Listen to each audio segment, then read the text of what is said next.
نحمده ونصلي ونسلم على رسوله الكريم أما بعد فأعوذ بالله من الشيطان الرجيم بسم الله الرحمن الرحيم فلا أقسم بمواقع النجوم وإنه لقسم لو تعلمون عظيم صدق الله العظيم وصدق رسوله النبي الكريم الأمين ونحن على ذلك لمن الشاهدين والشاكرين والحمد لله رب العالمين إن الله وملائكته يصلون على النبي يا أيها الذين آمنوا صلوا عليه وسلموا تسليما مولاي صل وسلم دائما أبدا على حبيبك خير الخلق كلهم محمد سيد الكونين والثقلين والفريقين من عرب ومن عجم مولاي صل وسلم دائما أبدا على حبيبك خير الخلق كلهم تمام تعریف و توصیف حمد و ثنا اللہ جل مجدہ الکریم کی ذات پاک کے لیے جو خالق کائنات بھی ہے اور مالک ارض و سماوات بھی۔ اللہ رب العزت کی حمد و ثنا کے بعد آقا نامدار حبیب پروردگار نبی اکرم شفیع امم رسول محتشم نبی مکرم محبوب آمنہ جناب حضرت محمد مصطفیٰ صلی اللہ علیہ وآلہ وسلم کے دربار ناز میں ہدیہ درود و سلام پیش کرنے کے بعد دعا ہے کہ اللہ رب العزت مجھے حق بیان کرنے کے بعد ہم سب کو اس پر عمل پیرا ہونے کی توفیق عظیم عطا فرمائے۔ صدقہ مبارکباد کے مستحق ہیں ہم کہ ہمیں ایک مرتبہ پھر سے اپنی زندگی میں رمضان المبارک کا مہینہ دیکھنا نصیب ہوا۔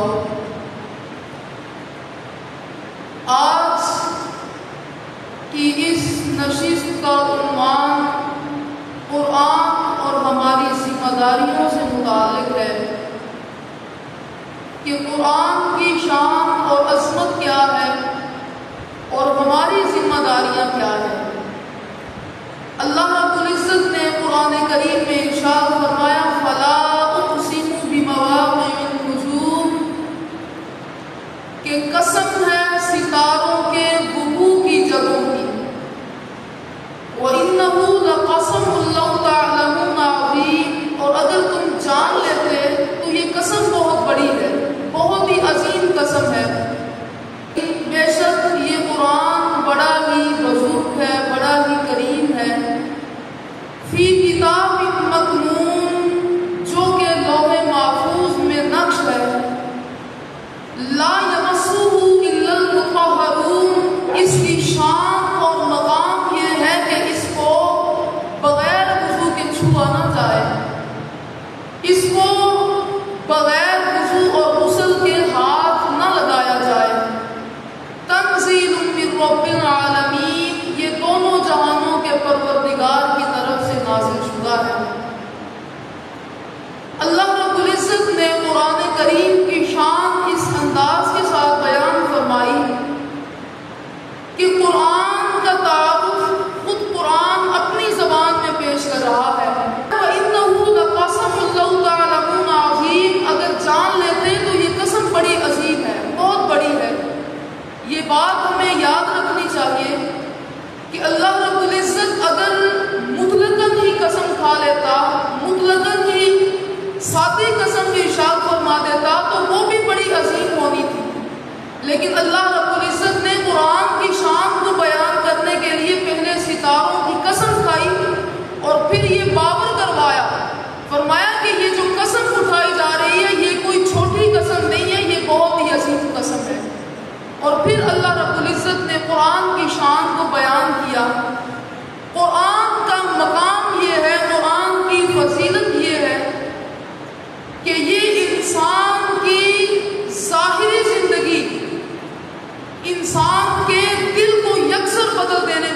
کتاب ہے، کوئی بھی ایسی کتاب نہیں جو انسان کے دل کو بدل سکے۔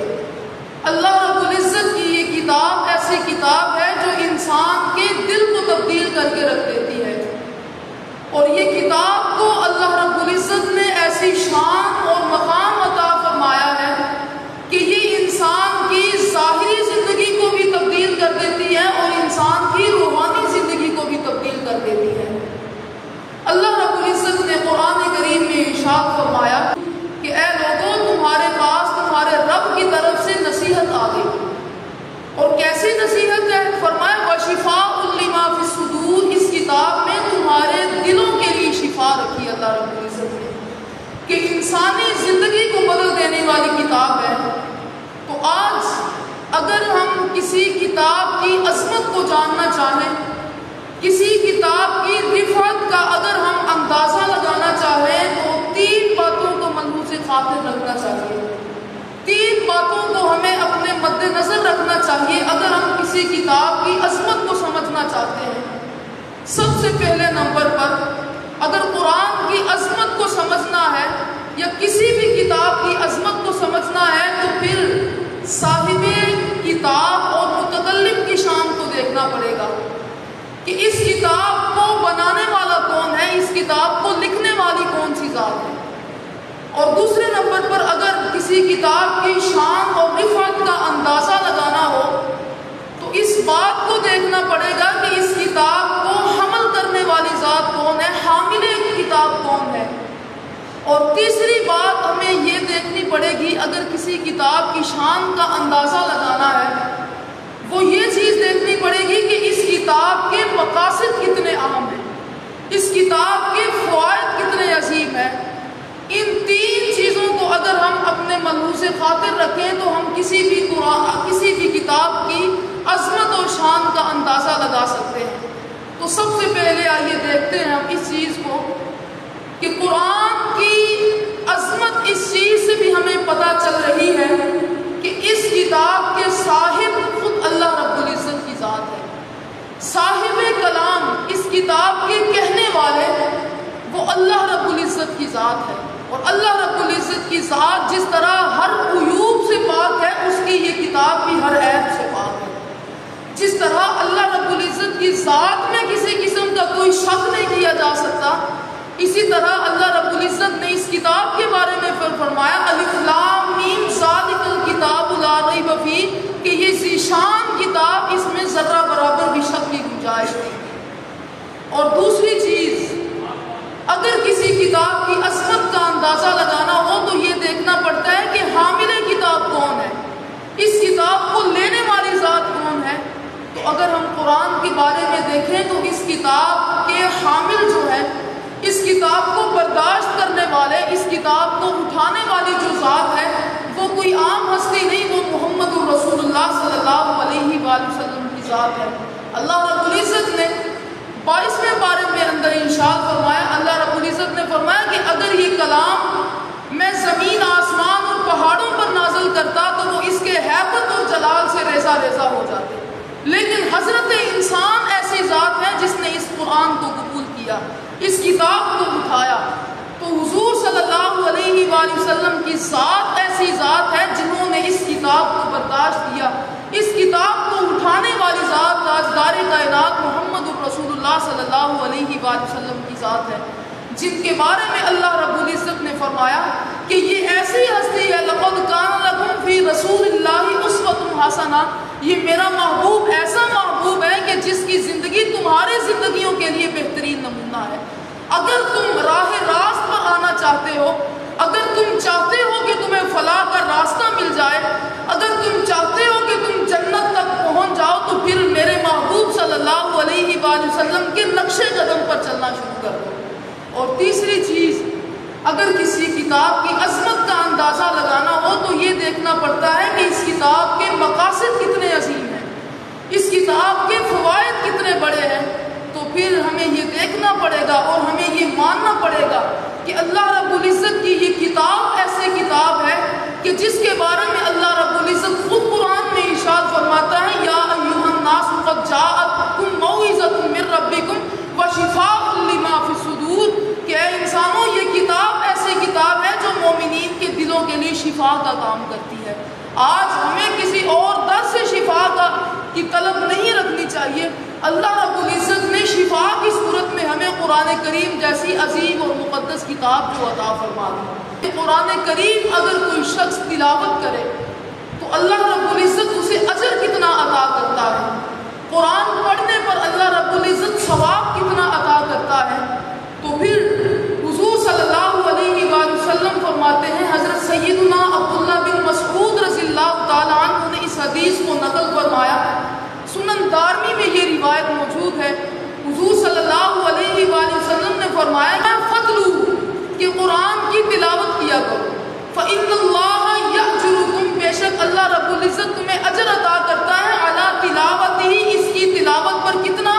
اللہ رب العزت کے محبوب صلی اللہ علیہ وآلہ وسلم فرماتے ہیں کہ اللہ رب العزت تمہیں ہر حرف کے بدلے 10 نیکیاں عطا کر دیتا ہے۔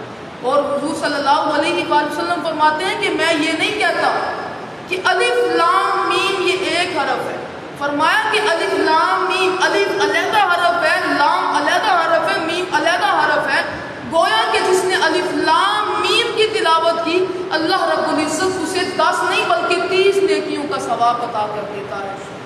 اگر بسم اللہ الرحمن الرحیم ہی ہم پڑھ لیں تو اس کے اندر جتنے حروف ہیں، یہ نہیں کہ بسم اللہ الرحمن الرحیم پڑھنے پر 10 نیکیاں ملتی ہیں، نہیں، بلکہ با کی الگ نیکی ہے، سین کے بدلے 10 نیکیاں ہیں، میم کے بدلے 10 نیکیاں ہیں، اس طرح 10 کو شمار کرتے جائیں بسم اللہ پڑھنے پر اللہ رب العزت اس قدر ثواب عطا کرتا ہے۔ اور حضور صلی اللہ علیہ وآلہ وسلم نے ارشاد فرمایا کہ قرآن یہ شفا کا ذریعہ ہے، قرآن انسان کو ظاہری شفا بھی عطا کرتا ہے اور انسان کو روحانی شفا بھی عطا کرتا ہے۔ اگر کوئی ظاہری شفا کا طلبگار ہے تو وہ بھی قرآن کی تلاوت کرنا شروع کر دے، اور اگر کسی کی روح پاک نہیں ہے، اگر اس کی روح پراگندہ ہو چکی ہے تو حضور صلی اللہ علیہ وآلہ وسلم کے فرمان کے مطابق اگر کوئی شخص قرآن کی تلاوت کو اپنا معمول بنا لے، روز قرآن کریم کی تلاوت کرنا شروع کر دے، اللہ رب العزت اس کے دل کا زنگ بھی دور کر دے گا۔ یہ حضور صلی اللہ علیہ وآلہ وسلم بیان فرماتے ہیں۔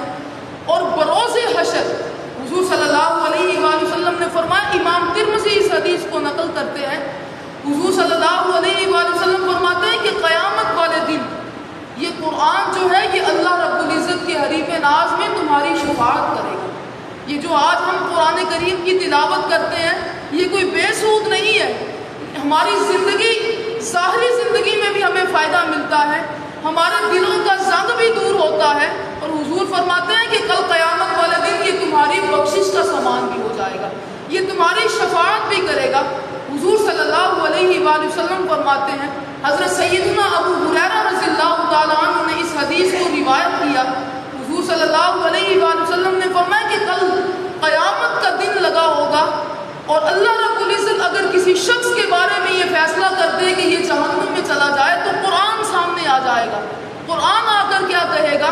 قرآن کہے گا کہ یا اللہ کہ یہ جو شخص ہے یہ روزانہ میری تلاوت کیا کرتا تھا، یہ روزانہ مجھے پڑھا کرتا تھا، اگر اسے پڑھنا نہیں بھی آتا تھا تو یہ قرآن یعنی مجھے کھول کر دیکھ لیا کرتا تھا، یا اللہ میں یہ چاہتا ہوں کہ تو اسے جہنم کا مسافر نہ بنا، تو اسے جنت کا مسافر بنا۔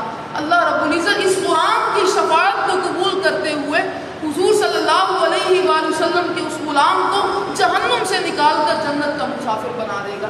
اور اسی طرح حضور صلی اللہ علیہ وآلہ وسلم نے فرمایا کہ یہ جو سورت ملک شریف ہے، 29واں پارہ جس کی ابتدا سورت ملک سے ہو رہی ہے، حضور صلی اللہ علیہ وآلہ وسلم نے فرمایا کہ اس کی 30 آیات ہیں، سورت ملک کی 30 آیات ہیں، اور یہ کل قیامت والے دن اپنے پڑھنے والے کی شفاعت کر دے گی۔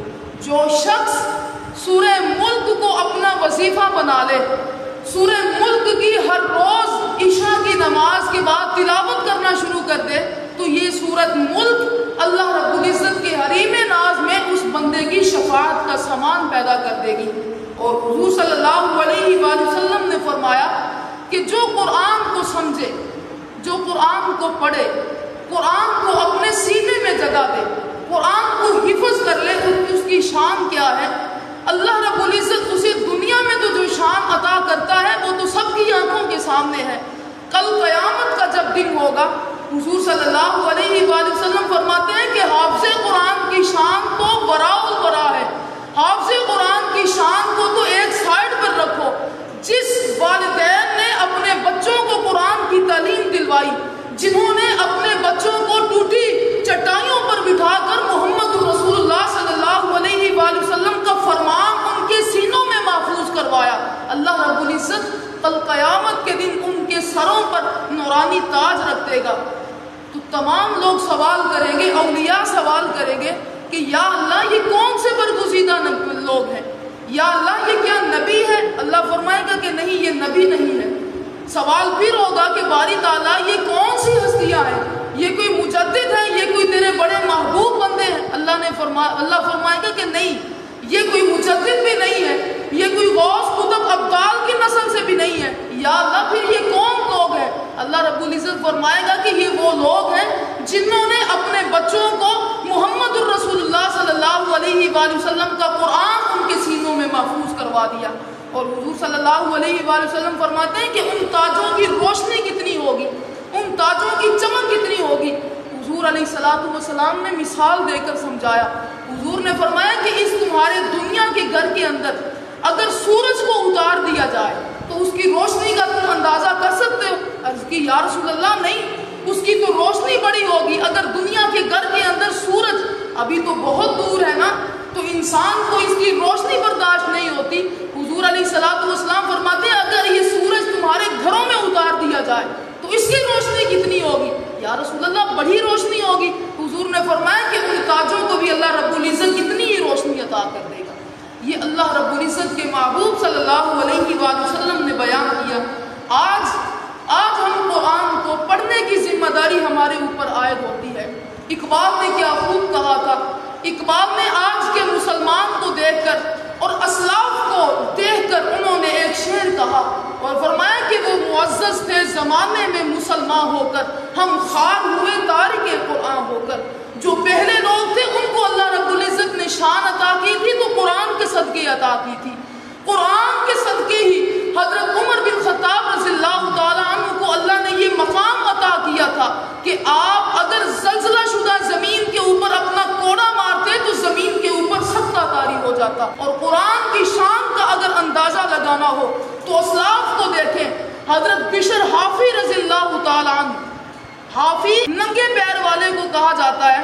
بشر حافی رضی اللہ تعالیٰ عنہ یہ ایک وقت میں گزر رہے ہیں، راستے میں دیکھتے ہیں کہ بسم اللہ الرحمن الرحیم کا ٹکڑا زمین پر پڑا ہوا ہے.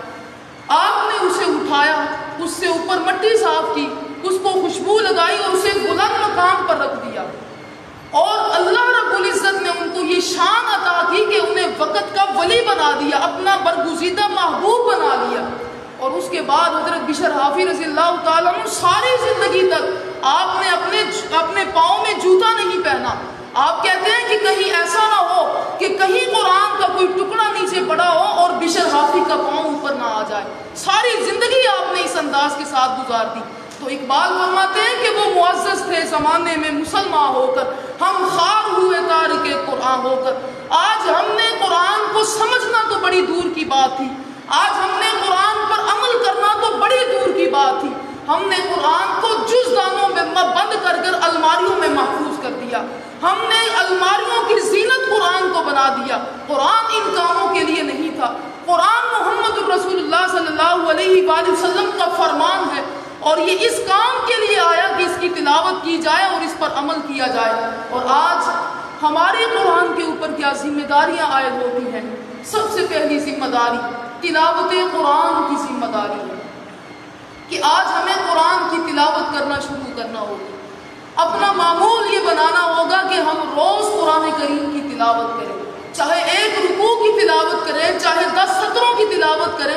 ہمیں قرآن کریم کی ہمیں ہر روز تلاوت کرنا اپنا معمول بنانا چاہیے. جہاں پر ہم دیگر کام کرتے ہیں وہاں پر اگر ہم صرف اور صرف 10 سے 15 منٹ قرآن کو دے دیں تو ہماری زندگی بھی سنور سکتی ہے، یہ دنیا کی زندگی بھی سنور سکتی ہے اور کل قیامت والا دن بھی سنور سکتا ہے. اور دوسری ذمہ داری جو ہمارے اوپر عائد ہوتی ہے وہ قرآن کو غور سے سننے کی ذمہ داری ہے.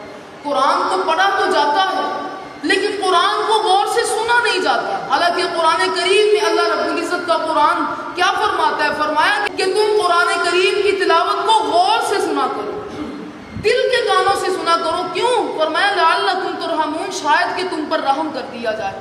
اگر انسان پر رحم ہونا ہے، اگر انسان کی بخشش ہونی ہے تو وہ بھی اسی کے وسیلے سے ہونی ہے. اسی طرح قرآن کو غور سے سننے کی ہمیں اپنی عادت بنانی چاہیے. اور تیسرے نمبر پر جو ذمہ داری ہمارے اوپر عائد ہوتی ہے وہ اس قرآن کو یاد کرنے کی ذمہ داری ہے، قرآن کریم کو حفظ کرنے کی ذمہ داری ہے. حضرت سیدہ طیبہ طاہرہ عائشہ صدیقہ رضی اللہ تعالی عنہ سے روایت ہے، آپ فرماتے ہیں کہ جو شخص قرآن کو پڑھتا ہے، قرآن کو یاد کرتا ہے، اس کو اپنے سینے میں محفوظ کر لیتا ہے، اس کی شان اور قدر کتنی ہے؟ فرمایا کہ اس کی شان اور مقام یہ ہے کہ جیسے اللہ رب العزت کا وہ اس دنیا میں سفیر بن جاتا ہے. سفیر کی کتنی ویلیو ہوتی ہے. حضرت عائشہ صدیقہ فرماتی ہیں کہ قرآن کو یاد کرنے والا اللہ رب العزت کے ہاں ایسی ہی شان پاتا ہے جیسے کسی سفیر کی شان ہوا کرتی ہے. اور اس کے بعد چوتھی ذمہ داری جو ہمارے اوپر عائد ہوتی ہے قرآن کو سمجھنا اور قرآن کو سمجھانا. حضور صلی اللہ علیہ وآلہ وسلم نے خود ارشاد فرمایا، حضور علیہ الصلوۃ والسلام نے فرمایا کہ محبوب ترین لوگ کون ہیں؟ حضور سے پوچھا گیا یا رسول اللہ صلی اللہ علیہ وآلہ وسلم بہترین لوگ کون ہیں؟ اس معاشرے کے بہترین طبقہ کون سا ہے؟ حضور علیہ الصلوۃ والسلام نے یہ نہیں فرمایا کہ وہ لوگ جن کے پاس بڑی دولت ہے، جن کے پاس دولت کے انبار لگے ہوئے ہیں، وہ بڑے بزرگ ترین لوگ ہیں، وہ بہترین معاشرہ ہے. حضور علیہ الصلوۃ والسلام نے فرمایا کہ جو قرآن والے ہیں وہ اس معاشرے کے سب سے بہترین لوگ ہیں. قرآن والے اس دور کا سب سے بہترین طبقہ ہے. حضور صلی اللہ علیہ وآلہ وسلم نے فرمایا کہ عذاب تو کب کا آ چکا ہوتا، ہمارے اعمال ایسے اعمال ہیں کہ ہم پر عذاب تو کب کا آ چکا ہوتا. حضور علیہ الصلوۃ والسلام فرماتے ہیں کہ اگر تمہیں عذاب سے کوئی چیز روکے ہوئی ہے تو تمہارے اندر بچوں کے قرآن پڑھنے کی آوازیں ہیں جو اللہ رب العزت کے عذاب کو روکے ہوئے ہیں. آج ہمیں قرآن کریم کی عظمت کو سمجھنا ہوگا اور اس کے بعد فہم قرآن کی ذمہ داری ہمارے اوپر عائد ہوتی ہے کہ صرف قرآن کو پڑھنا ہی کافی نہیں ہے، قرآن کو سمجھنا بھی ایک ضروری چیز ہے. اور آخری چیز جو ہمارے اوپر عائد ہوتی ہے وہ یہ کہ ہم حضور صلی اللہ علیہ وآلہ وسلم کے دین کی پیروی کریں، ہم اس قرآن پر عمل کریں، قرآن کی پیروی کریں. قرآن کو پڑھنا بھی چاہیے، قرآن کو سننا بھی چاہیے، قرآن کو سمجھنا بھی چاہیے، لیکن آخری ذمہ داری جو ہمارے اوپر عائد ہوتی ہے وہ یہ کہ ہم قرآن پر عمل کرنے والے بن جائیں.